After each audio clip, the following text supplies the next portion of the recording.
Tamu saya kali ini adalah pencinta robot. Berawal dari salah pesan barang hingga menjadi pencinta dunia robot, ketertarikan pada robot membuat Julie Cindrawan mendirikan sebuah rumah robot di Bilangan, Jakarta.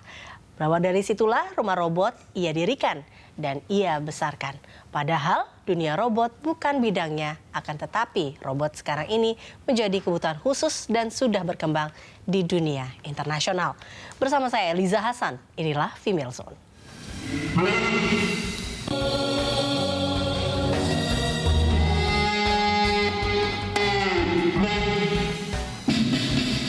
Robot sekarang ini sedang digandrungi kalangan dewasa dan anak-anak.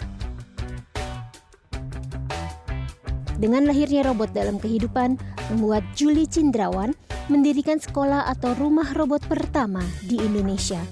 Saya senang sekali bisa menjadikan robotan sebagai suatu robot.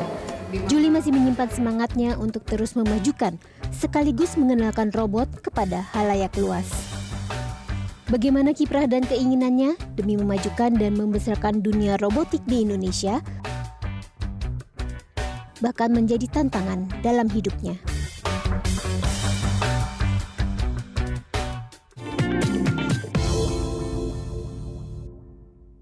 Dan sudah hadir bersama saya, ini ibu dari robot-robot, bisa dikatakan gitu, atau sudah hadir di Female Zone, Julie Cindrawan.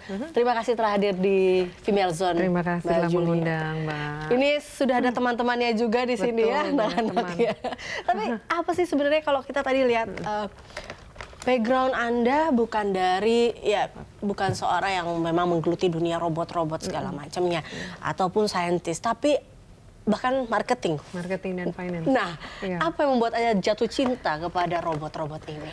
Sebenarnya salah pesan barang, Mbak. Bukan jatuh cinta. Pada awalnya anak saya 4 tahun waktu itu dan boy ya, cowok. Jadi saya pikir tidak ada kursus lain buat dia selain bimbel dan berenang. Jadi saya pikir saya mau seperti di Singapura. Saya cinta edukasi. Jadi kalau saya lihat negara Jerman, negara Singapura tuh punya lokasi khusus education. Saya pikir ini belum ada nih science. Rencana saya pesan barang science. Oke. End up barang robot yang datang. Jadi itu kesalahan ya, Mbak. Kesalahan yang saya pikir Tuhan sudah rencanakan. Kesalahan yang berujung berkah lah ya. Dulu sih, ya terus baru berkah. Oke, jadi dari salah pesan atau dari yang akhirnya yang datangnya adalah robot-robot ini dan kemudian apa yang membuat Anda akhirnya kayaknya bisa nih saya bikin rumah robot, atau seperti apa akhirnya? Sebelum terjadi rumah robot itu ada 4 tahun dulu ya, 4 tahun kursus-kursus. Jadi ada di lokasi kursus, kita ke sekolah-sekolah juga seperti ekskul. Nah, yang membuat saya mengembangkan karena saya melihat kembali lagi ke anak sendiri. Saya punya 2 anak laki waktu itu, dan saya pikir nggak boleh ada jiwa menyerah. Menyerah bukan pilihan. Di gereja juga saya selalu jadi motivator. Jadi saya pikir I need to try it. I need to try it dan belajar ulang lagi.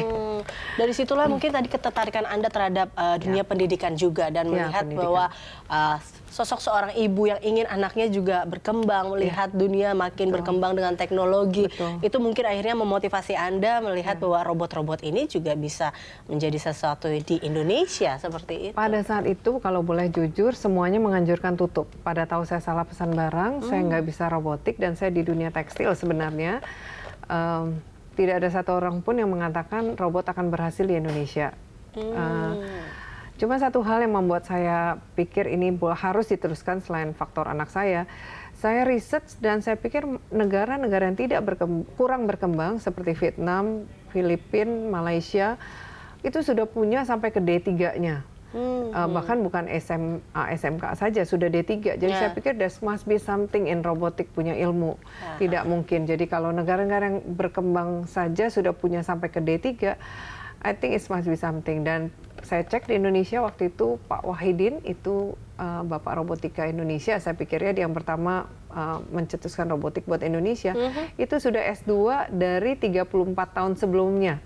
Jadi di luar negeri. Jadi saya pikir itu ilmu yang pastilah satu saat harus dan akan berguna buat bangsa Indonesia, buat anak Indonesia. Dan we did it dalam 12 tahun ini. Piala-piala itu, kalau kita berangkat, kita tahu kita pulang bawa sesuatu.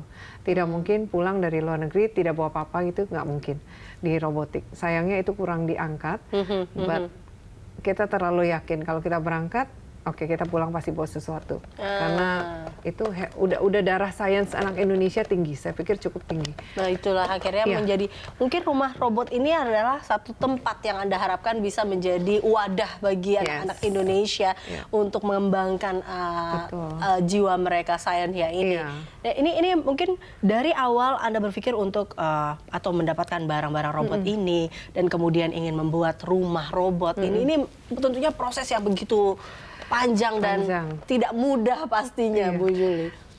Rumah robot berdiri hanya dalam waktu 3 bulan. Maksudnya perancangan sebenarnya tidak terlalu susah karena 4 tahun itu saya sudah membuat kurikulum. Jadi yang susah itu kan kurikulum, diuji ke anak-anak itu sudah kami jalani 4-6 tahun baru akhirnya buka rumah robot.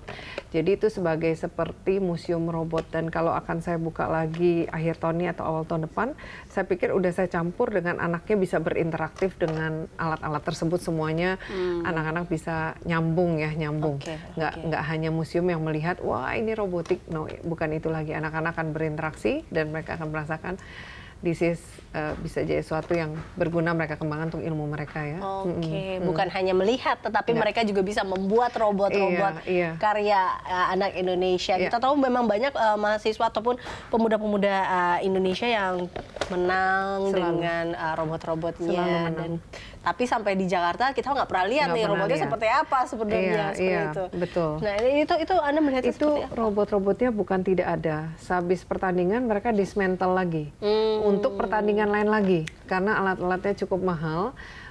Satu robot bisa berkisar, I think kalau untuk pertandingan luar negeri 20 sampai 100 jutaan.